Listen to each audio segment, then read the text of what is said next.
Panorama group, जो सोचता है वो करता है। आपके अपने सपनों का आशियाना। राहुल गांधी फिर से बिहार आ रहे हैं और बिहार तो आएंगे ही, सारे नेता बिहार आएंगे अब, क्योंकि बिहार में ही चुनाव है। तो राहुल गांधी जा रहे हैं नालंदा जिले में जा रहे हैं, राजगीर। और वहां 6 जून को करेंगे ईबीसी का सम्मेलन। यदि हम 2020 के चुनाव को देखें तो देखिए, 2020 में बिहार विधानसभा चुनाव में नालंदा विधानसभा क्षेत्र और हरनौत विधानसभा क्षेत्र, दोनों ही महागठबंधन इंडिया ब्लॉक के लिए कठिन सीट होता है। इसे लड़ने के लिए कांग्रेस को दे दिया गया था और कांग्रेस ने दोनों विधानसभा क्षेत्रों में बाहरी उम्मीदवार भेज दिए थे। परिणाम यह हुआ था कि वहां, मतलब हरनौत में और नालंदा में, जीत तो जेडीयू को ही मिली थी। श्रवण कुमार जीते थे, हरिनारायण सिंह जीते थे, लेकिन कांग्रेस उम्मीदवार तीसरे पायदान पर चले गए थे। तो नालंदा जिले में राहुल गांधी का जाना क्या बिहार को संदेश देना है कि हम राहुल गांधी नीतीश कुमार से भी निपटने को तैयार हैं? और राहुल गांधी बार बार आएंगे और तेजस्वी यादव का नाम नहीं बोलेंगे। ठीक वही बात हुई कि अमित शाह आएंगे, नरेंद्र मोदी आएंगे और नीतीश कुमार का नाम नहीं बोलेंगे, राहुल गांधी तेजस्वी यादव का नाम नहीं बोलेंगे। तो फिर बात कहां से आगे बढ़ेगी अजीत जी? देखिए ज्ञानेश्वर जी, अभी हम लोग जो चर्चा कर रहे थे कि मोदी आए, नरेंद्र मोदी आए, तो उन्होंने वो क्षेत्र चुना जो उनका सबसे कमजोर क्षेत्र था एनडीए का। बिल्कुल। रोहतास में हम्म। गए, विक्रमगंज में जाकर के उन्होंने सभा की और ये मैसेज दिया कि हम यहीं से शुरुआत करते हैं, कि जो हमारा हम्म। सबसे कमजोर इलाका है हम वहीं से शुरू कर रहे हैं। तो हम्म। कहीं ना कहीं राहुल यादव पर, माफ करिएगा, राहुल गांधी के राहुल मन में गांधी। ये भाव होगा कि हम वहां जाकर के शुरू करें। नीतीश कुमार के चुनाव क्षेत्र में जो जेडीयू का, एनडीए का सबसे मजबूत इलाका है, हम वहां जाकर के और ये जी। मैसेज देना चाहते हैं कि हम यहीं से जो हम्म। नकेल पकड़ेंगे। तो ये हम्म। मैसेज भी होगा एक उनका। दूसरा, उनको ये भी लगा होगा कि ईबीसी के प्रणेता बिहार में कर्पूरी ठाकुर के बाद नीतीश कुमार हम्म। है। इन्होंने बाइफरकेट किया, इन्होंने भी अलग उसके लिए अपने आरक्षण की व्यवस्था की और ईबीसी को एक अलग तरीके से, एक अलग ग्रुप में रखा उन्होंने। अपने वोट की राजनीति के लिए रखा, लेकिन रखा उन्होंने। तो वहां जी। आकर के ईबीसी को साधेंगे राहुल हम्म। गांधी। तीसरी हम्म। बात राहुल गांधी की यह है कि वो अपने को अब इस मामले में न्यूमेरो उनो मान रहे हैं, सबसे अग्रणी मान रहे हैं कि जाति गणना की बात हमने उठाई। हम्म। हम जाति की बात कर रहे हैं, हम बिल्कुल। आरक्षण की 50% की सीमा तोड़ने की बात कर रहे हैं, हम ज्यादा आरक्षण देने की बात कर रहे हैं। हमने ये नारा हम्म। दिया कि जितनी आबादी उतना हक। तो ये हम्म। बातें राहुल गांधी इसका इसका श्रेय लेना चाह रहे हैं। हालांकि हम्म। हम आप सब लोग जानते हैं कि ये मंत्र भी उनके कान में नीतीश कुमार नहीं फूंका था। बिल्कुल। मंत्र और बिल्कुल। नीतीश जी तो निकल लिए अपना, उनके कान में हम्म। मंत्र फूंके और निकल लिए अपने, खुद तो छोड़ दिया उन्होंने इंडिया ब्लॉक। लेकिन हम्म। अब राहुल गांधी को लगा कि ये मंत्र तो अच्छा है, उस मंत्र के आधार हम्म। पर वो उसका प्रयोग सफल रहा था कर्नाटक में और लोकसभा चुनाव में भी सफल रहा। तो अब उसी जी। को लेकर के वो घूम रहे हैं। इसलिए हम्म। वो नालंदा चुनाव उन्होंने कि नीतीश कुमार के क्षेत्र में ही आकर के ईबीसी का मुद्दा उठाते हैं, वहीं से उनको चैलेंज करते हैं। तो ये चैलेंज वो करेंगे। एक तो दूसरा हम्म। पहलू हम लोग अभी करते हैं डिस्कस उसको, जो तेजस्वी यादव आरजेडी के साथ है। यहाँ आकर के बिल्कुल। ये मुद्दा जरूर वो उठाएंगे कि ईबीसी का मतलब आरक्षण की जो सीमा बढ़ी, बिहार में जाति गणना हुई, आरक्षण की सीमा बढ़ी, उसका क्या हुआ? नीतीश कुमार उसको तो नहीं लागू करा पाए। तो हुँ। ये मुद्दा वो बना करके, जैसे जैसे प्रशांत किशोर गए थे नीतीश कुमार को कटघरे में खड़ा करने, उनके 94 लाख लोगों को 2-2 लाख रुपए देने वाले मामले पर, या बिल्कुल। भूमिहीनों को 3 डिसमिल जमीन देने के मामले पर, उसी तरह से राहुल गांधी उनको आकर के खड़ा करेंगे कटघरे में जनगणना और आरक्षण के मसले पर। और जी। वो जनगणना को तो फर्जी बताते ही हैं, फिर वो वहां भी तेलंगाना के मॉडल की बात करेंगे, ईबीसी हुँ। की आरक्षण बढ़ाने की बात करेंगे, ये सारी बातें वो करेंगे। तो आरक्षण उनका मुद्दा है। हालांकि ज्ञानेश्वर जी, अब हम लोग कई बार पहले ये बात कह चुके हैं कि ईबीसी का आदमी या ओबीसी का आदमी राहुल गांधी को नेता क्यों मानेगा? उसके बिल्कुल। पास अगर नेता नहीं बिल्कुल। होता, उसके पास लीडर्स हुँ। की कमी होती, अगर उसके समाज में हुँ। नेता नहीं होते, तो वो मान लीजिए आपको नेता मान लेता। हुँ। जैसे मुसलमान का नेता नहीं है तो मुसलमान मान लेता है नेता लालू यादव को, या कभी मुलायम सिंह यादव को, कभी अखिलेश यादव को, कभी ममता बनर्जी को। यहाँ तो हुँ। नेता है, यहाँ तो ओबीसी के बड़े लीडर्स हैं, ईबीसी के भी बड़े नेता हैं। बिल्कुल। वो अपने नेता के हुँ। पीछे क्यों नहीं जाएगा कि राहुल गांधी हुँ। के पीछे आएगा? राहुल गांधी की अपनी आइडेंटिटी क्या है? राहुल गांधी की तो आइडेंटिटी बीजेपी ने यही बताई हुई है कि दत्तात्रेय गोत्र के ब्राह्मण है। जी। दत्तात्रेय गोत्र है, उनका कौल ब्राह्मण है। तो हुँ। आप किस आधार पर ये उम्मीद कर रहे हैं कि आपको ओबीसी ईबीसी को साध लेंगे? भाई, बिल्कुल। बिल्कुल। जिन्होंने मंडल बिल्कुल। बिल्कुल। कमीशन की रिपोर्ट लागू की और इतनी हुँ। गालियां सुनी, अपनी जाति के लोगों में गद्दार कहे गए, उन बीपी सिंह को तो नेता ही नहीं माना ओबीसी और ईबीसी ने। हुँ। जी। तो आपको कैसे मान लेगा, जबकि आपकी पार्टी और आपके परिवार ने मंडल की रिपोर्ट ही 10 साल तक लटका के रखी थी।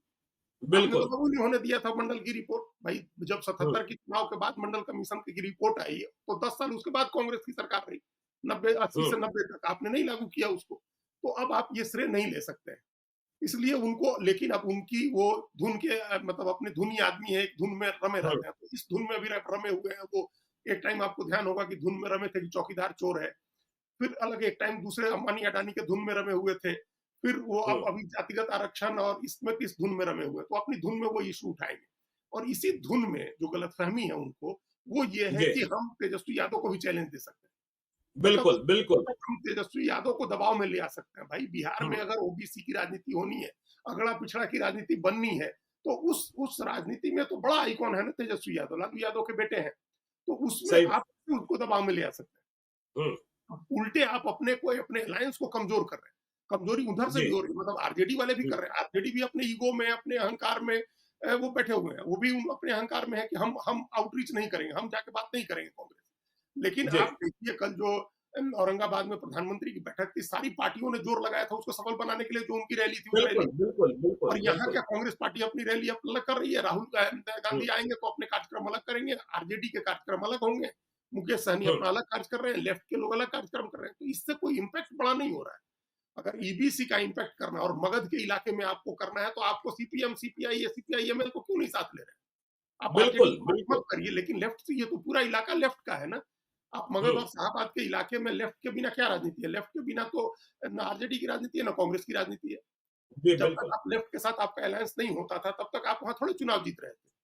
हुँ, लेकिन अब आप जीतना शुरू हुआ तो वो लेफ्ट की ताकत है। भाई 2020, 2024 ये दोनों तो हम यही मानते हैं ना कि आरजेडी सीपीएम की ताकत है, सीपीआईएमएल की ताकत है। तो बिल्कुल। इनको जब इतना सद्भाव है राहुल गांधी का कांग्रेस का, तो ये उनसे भी बात करनी चाहिए थी। वो हुँ, नहीं बात कर रहे हैं। और आप तेजस्वी यादव को मुख्यमंत्री का दावेदार अगर नहीं घोषित करते हैं, क्या पता आप घोषित करें तभी एनडीए का पत्ता खुले। आपने सही बात, कन्फ्यूजन सही बना रखा बात। है, इधर बिल्कुल, भी कन्फ्यूजन बना रखा है, तो बना बिल्कुल, हुआ है। बिल्कुल। जितनी देरी हुँ, होगी उतना तो, अब लीडरशिप अगर आप क्लियर नहीं करेंगे, इंडिया ब्लॉक क्लियर नहीं करेगा, एनडीए क्लियर नहीं करेगा, तो फिर तो क्लियर लीडर तो प्रशांत किशोर ही है। तो हुँ, नेता के तौर पर अभी कौन, एक आदमी अकेले चुनाव लड़ रहा है। आपका अलायंस का लीडर ले आइए। जो बार-बार ये लोग कहते हैं कि वो आपका नेता कौन, एक दूसरे से पूछते हैं। आप हुँ, अपना नेता यहाँ घोषित करिए। राहुल गांधी को कोई ऑप्शन नहीं है तेजस्वी यादव को नेता घोषित करने के अलावा। आपके पास कोई बिल्कुल। दूसरा ऑप्शन नहीं है। आप अपना नुकसान करेंगे। वैसे ही जैसे एनडीए के पास कोई ऑप्शन नहीं है नीतीश कुमार के को नेता घोषित करने के अलावा। ये लोग घोषित नहीं करें, अभी नहीं कर रहे हुँ, हैं, भले नहीं करें, लेकिन दूसरा ऑप्शन नहीं है। नीतीश कुमार के अलावा आपके पास कोई चेहरा, हम लोग एक दिन डिस्कस कर चुके हैं जिस इंटरनल सर्वे के आधार पर, वो बिल्कुल फैक्ट इंटरनल सर्वे है कि अगर आप चेहरा हुँ, घोषित नहीं करेंगे, नीतीश कुमार का चेहरा आपके पास नहीं आता है, तो लड़ाई टफ हो जाएगी। जी। तेजस्वी यादव नेचुरल लीडर होंगे। तो Tejashwi Yadav natural leader emerge हो गए, 2 बार वो उप मुख्यमंत्री रहे, अभी विधायक दल के नेता हैं। उनकी उनका नेतृत्व स्वीकार करने में क्या दिक्कत है कांग्रेस को और राहुल और गांधी? चेहरा घोषित कर ले और पूरा इंडिया ब्लॉक एक दिखने लगे, हाँ, तो नालंदा की लड़ाई भी ठीक लड़ी जा सकती है। लड़ी देखिए, जा जो सकती डाटा माइनिंग करने वाले लोग हैं, 2014 का लोकसभा चुनाव याद है अजीत जी? है, याद नीतीश है? कुमार अकेले लड़ रहे थे, हाँ, हैं? तो कैसे मुश्किल से जीते थे नालंदा में नालंदा सीट, फसलेंद्र। हाँ, हाँ, हाँ, हाँ, कैसे जीते थे? 2015 में नीतीश कुमार चले गए थे महागठबंधन में, तब भी सुनील कुमार जो बीजेपी से मंत्री बनाए गए हैं, वे बिहार शरीफ से चुनाव जीत गए थे। जीत गए थे। बिहार शरीफ को बीजेपी को उम्मीदवार के तौर पर। अब 2020 में ही देखिए, इस्लामपुर नीतीश कुमार की पार्टी हार गई। हिलसा में जेडीयू के उम्मीदवार 12 मतों से चुनाव जीते। प्रेम मुखिया शायद उम्मीदवार का नाम है, और शक्ति सिंह यादव हारे, जबकि अखबारों में और अनाउंसमेंट भी हो गया था कि शक्ति सिंह यादव विजयी हुए हैं। तो वहां खेला हुआ था, इसकी चर्चा भी हुई थी। तो ऐसा नहीं है कि वहां भी आप मतलब तोड़ सकते हैं, फोड़ सकते हैं। आप देख ही रहे हैं, प्रशांत किशोर के साथ आरसीपी हो गए हैं। बिल्कुल, और बिल्कुल। हरनौत के भी नतीजे को भी देख लेंगे, तो हरनौत का नतीजा भी 2020 में बहुत बड़ा नतीजा नहीं रहा है, लेकिन पूरी एकजुटता होनी चाहिए। हाँ, वही पिछली बार प्रशांत की, ये में चिराग पासवान की वजह से जो समस्या थी, वो समस्या बिल्कुल, प्रशांत किशोर के कारण हो सकती है। चिराग बिल्कुल। पासवान के पास कोई आरसीपी जैसा नेता नहीं था। प्रशांत किशोर के पास हुँ, आरसीपी, जो कम से कम नालंदा तो समझते हैं, नालंदा का तो एक-एक घर जानते हैं वो। तो जी, अगर उन्होंने पत्ते ऐसे बिछा दिए कि चलो हम मान लीजिए कि हम तो नहीं जीतेंगे, लेकिन नीतीश कुमार हुँ, को भी नहीं जीतने देंगे, फिर क्या होगा? फिर तो उसके लिए हुँ, आपको प्रिपेयर्ड रहना होगा ना। आप अपनी तैयारी के साथ जाएँगे तो नीतीश कुमार को हरवाने की जो लड़ाई लड़ेंगे पे आरसीपी, उसका फ़ायदा होगा आपको। अगर आप हुँ, तैयार नहीं हैं, आपकी लीडरशिप भी बटी हुई है, तो फिर नीतीश हुँ, कुमार को फ़ायदा मिल जाएगा उसका। नीतीश कुमार अपना वहाँ से सीट अपनी फिर जेडीयू सीटें निकाल लेगी। तो बिल्कुल। अगर अगर प्रशांत किशोर के पास आरसीपी सिंह हैं और उनकी लड़ाई का फायदा आरजेडी उठाना चाहती है, तो एकजुटता होनी चाहिए लेफ्ट के साथ। हुँ, लेफ्ट का भी इस श्रवण इलाके में कुमार ही भाग है। देखिए, श्रवण कुमार का ही विधानसभा क्षेत्र देख लीजिए, नालंदा। इतना कठिन विधानसभा हर चुनाव में होता है। हम्म, पिछले बार छोटे मुखिया एक बिल्कुल गुमनाम सी पार्टी से चुनाव लड़ गए थे और कुछ हजार मतों के चुनाव अंतर से चुनाव जीते थे चुनाव श्रवण कुमार जी, तो वही बिल्कुल। वही लड़ाई वहां टफ हो सकती है अगर इंडिया ब्लॉक एक जी, हो जाए, कांग्रेस आरजेडी और लेफ्ट का अलायंस प्रॉपर बन जाए ठीक तरीके से, और वो जी, फायदा उठाए वो नीतीश कुमार और आरसीपी के झगड़े का वहां, तो इनको फायदा हो सकता है, लेकिन उसके लिए आपको बिल्कुल। एकजुट होकर के जाना होगा। हुँ, तो वो हुँ, एकजुटता जब आप प्राइमरली ही नहीं दिखा रहे हैं, अब हुँ, कांग्रेस की राहुल गांधी की सभा होगी, उसमें उसमें आरजेडी का कोई आदमी नहीं होगा, तो हुँ। आरजेडी के वर्कर्स से और आरजेडी के पदाधिकारियों से तो पत्रकार पूछेंगे या लोग पूछेंगे, तो क्या जवाब होगा इनका कि क्यों आप लोग एक साथ नहीं कर रहे? सही तो बात, कंफ्यूजन बिल्कुल। ग्राउंड लेवल तक नीचे तक जा रहा है, पर्कुलेट हो रहा है कंफ्यूजन, उसको ज्यादा फैलने से रोकें। हुँ, और हम मतलब अलायंस साथ में आने का ये मतलब नहीं कि साथ में हमने आप लोग सिर्फ सभा करें, अब कब हुँ, अलायंस का फैसला कब करेंगे, सीटों का बंटवारा कब करेंगे, अब कोई थोड़े, अब तो बिल्कुल। 4 महीने का समय रह गया। तो ये चीजें भी हुँ, करनी चाहिए हैं, अब उनको राहुल गांधी को भी एकला चलो वाली राह राह छोड़नी चाहिए, वो एकला चल के और दबाव बना के, ऐसा नहीं है कि 70 सीट ले लेंगे तेजस्वी यादव से, अब 70 सीट संभव नहीं। चलिए राहुल गांधी से आगे चलते हैं, नरेंद्र मोदी की तरफ बढ़ते हैं। देखिए, नरेंद्र मोदी ने कल नीतीश कुमार के नाम का ऐलान नहीं किया, लेकिन आज पटना में नीतीश कुमार की करीबी मंत्री अशोक चौधरी ने कहा मुख्यमंत्री तो नीतीश कुमार ही होंगे। अब देखिए, नरेंद्र मोदी को अगले महीने आना है, चंपारण आना है। वहां के शुगर मिल की चाय पिएंगे कि नहीं पिएंगे मुझे नहीं पता, लेकिन बिहार की राजनीति को फिर से गर्म करेंगे। और बीजेपी के भीतर भी समीक्षा हो रही है कि नरेंद्र मोदी की जो विक्रमगंज में सभा हुई, उसमें किन लोगों ने क्या कहा था और उन्होंने कितना पूरा किया, उसके आधार पर ही देखिए एलजेपीआर चिराग पासवान की पार्टी भी बड़ी तैयारी कर रही है और सभी प्रमंडलों में सम्मेलन करने जा रही है। तो ये तैयारियां इधर एनडीए से भी दिखाई पड़ रही है। जी जी, नरेंद्र मोदी फिर से आ रहे हैं। देखिए ये बात की चर्चा, इस बात की चर्चा बीजेपी के नेताओं को निश्चित रूप से करनी चाहिए है कि पहले तो सभा से ज्यादा, मान लीजिए सभा में तो फिर भी एक दूसरे एंगल से या दूसरी तस्वीरें आ रही हैं जिससे दिख रहा है कि भीड़ है, एक पंडाल में कुर्सियां खाली थी, लेकिन जो रोड शो कैसे फ्लॉप हुआ, रोड शो में क्यों क्यों नहीं लोग आए, पटना की शहरों हम्म, पर, पटना की सड़कों पर तो लोगों को उमड़ पड़ना चाहिए था, बिल्कुल। उमड़ पड़ना चाहिए था पटना की सड़कों पर, लेकिन उस तरह से लोग नहीं उमड़े। किस तरह की तैयारी थी, आपने कहाँ लैग किया, आप लोगों ने क्या मिसिंग था, क्या को पटना के लोगों में ऑपरेशन सिंदूर की अपील नहीं है? तो ये हम्म, एक, इस पर तो निश्चित रूप से विचार करना चाहिए उन लोगों को। अब प्रधानमंत्री का आप देखिए, एक सभा के लिए जो क्षेत्र चुना गया वो सबसे कमजोर क्षेत्र है, एनडीए का सबसे कमजोर हम्म, इलाका, और अगली ही बिल्कुल। सभा के लिए आपने सबसे मजबूत इलाका चुना, वो इलाका जहां हम्म, कोई संभावना आरजेडी मतलब इंडिया ब्लॉक के लिए नहीं दिखती। 2010, हाँ 2010 भी देखिए ना, 2010 भी देखिए। 15 देखिए, 15 में हाँ, बीजेपी अकेले लड़ी और 12 में से बिल्कुल 8 2015, सीटें, बिल्कुल बिल्कुल जी। जी। 12 में से 8 सीटें पूर्वी चंपारण जिले की बीजेपी ने जीती। तो हम्म, ये इसका मतलब कि वो सबसे मजबूत आधार वाला इलाका है, सब हर हर हर चुनाव में वो दिखता है वहाँ। तो वहाँ हम्म, जाएंगे प्रधानमंत्री, इसका मतलब कि आप कमजोर इलाके को भी साध रहे हैं, अपना मजबूत इलाका है वहां भी आप मैसेज दे रहे हैं। लेकिन मोतिहारी के लोग ये सवाल जरूर पूछते हैं ज्ञानेश्वर जी कि जो 2014 में वादा किया था प्रधानमंत्री ने कि हम अगली बार जब भी आएंगे तो इस मोतिहारी हम्म, चीनी मिल में बनी हुई चीनी की चाय पिएंगे, और उस बिल्कुल। बात को अब 11 साल हो गए, अभी हम्म, तक वो चीनी मिल चालू नहीं हुआ, और अब तो 2014 से लेकर के 19 के बीच में जो थोड़ी बहुत उम्मीदें थी कि चालू हो सकता है मिल, अब वो हम्म, उम्मीद भी लोगों की खत्म हो गई। तो जी। ये सवाल लोग पूछते हैं कि वो चीनी मिल क्यों नहीं चालू हुई जिसकी बनी चीनी की चाय पीनी है मोदी जी। हम्म, आप हम्म, सुन रहे हैं कि वो अब एकदम डिफंक्ट मशीनें सारी उसकी खराब हो गई, जमीनें औने पौने लोगों ने ले ली, उसमें कई लोगों के नाम आते हैं जो सत्ता संरक्षित लोगों के, कि उन लोगों ने जमीनें ले ली, उसकी सारी जमीनें इधर उधर हो गई, किसानों को हम्म, देने के लिए जो पैसे पैसे आए उसके भी बंदरबाट हो गए, किसानों का बकाया अलग रह गया, ये सब चीजें हैं वहाँ। तो ये लोकल बिल्कुल। समस्या है, लेकिन ये हम्म, एक चीनी मिल की समस्या नहीं है, पूर्वी चंपारण जिले में कई चीनी मिल्स थी, सुगौली में एक जी। चीनी मिल थी, एक चकिया में चीनी मिल, तो ये हम्म, सारी चीनी मिलें वहां कोई चालू नहीं हो रही है, लोग गोपालगंज लेकर के जाते हैं गन्ना अपना, या खेती कम हो गई धीरे धीरे अब गन्ने।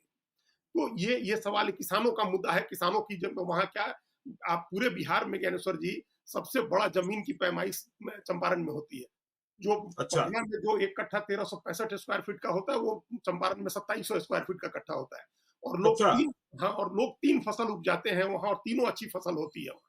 तो हुँ, किसानों का मुद्दा रहता है हमेशा, चंपारण में किसानों का एक मुद्दा है, और पलायन का भी मुद्दा है, पलायन तो पूरे बिहार का मुद्दा है, लेकिन चंपारण का भी एक बड़ा मुद्दा पलायन का है। तो ये मुद्दे हुँ, भी प्रधानमंत्री जाएंगे तो जो भी बोलेंगे उस पर सवाल उठेगा, उस पर ये सारी चीजों के इनके इनके इनसे जुड़े हुए सवाल भी उठेंगे। उस बिल्कुल। इलाके में अलायंस का भी एक मामला है कि लोक जनशक्ति पार्टी का भी उस इलाके में असर है, जेडीयू का भी अपना, खासतौर से पश्चिमी चंपारण के इलाके में। तो वो अलायंस को किस तरह से, वहाँ अलायंस की क्या तस्वीर वहां से निकलती है, मुख्यमंत्री जाते हैं या नहीं जाते हैं। ये तो विक्रमगंज गए मुख्यमंत्री, जी। चंपारण की सभा में भी मुख्यमंत्री को जाना चाहिए, फिर वही हम्म, उम्मीद रहेगी कि इस बार क्या पता ऐलान हो जाए। तो ये जो बिल्कुल बिल्कुल। पहले हम लोग देख रहे थे कि मधुबनी और विक्रमगंज में जेडीयू ने भी बड़ी मेहनत की भीड़ जुटाने की। जी। मोतिहारी में मेहनत खाली बीजेपी की होगी, वहां राधा मोहन सिंह बड़े नेता हैं और वो भीड़ जुटा लेते हैं, वहां उनकी बीजेपी का अपना एक बड़ा तंत्र उन्हीं की वजह से है, लेकिन है। तो भीड़ की समस्या नहीं होगी, वहां इश्यूज भी बहुत है, लेकिन मुख्यमंत्री नीतीश कुमार जाते हैं या नहीं जाते हैं वहां, और वहां से वहां अनाउंसमेंट होती है कि नहीं, मुख्यमंत्री के बारे में, मुख्यमंत्री पद की दावेदारी को लेकर के कोई घोषणा होती है या नहीं, इस पर नजर रहेगी हम्म, प्रधानमंत्री की अगली यात्रा में। चलिए, तो बिहार की राजनीति दिलचस्प है। राहुल गांधी भी आ रहे हैं और नरेंद्र मोदी भी लगातार आते रहेंगे। लालू यादव की जिंदगी में कभी खुशी कभी गम, और इसी बीच बिहार का चुनाव होना है। तो हर खबर आपको बताएंगे। आप देखते रहिए लाइव सिटीज को।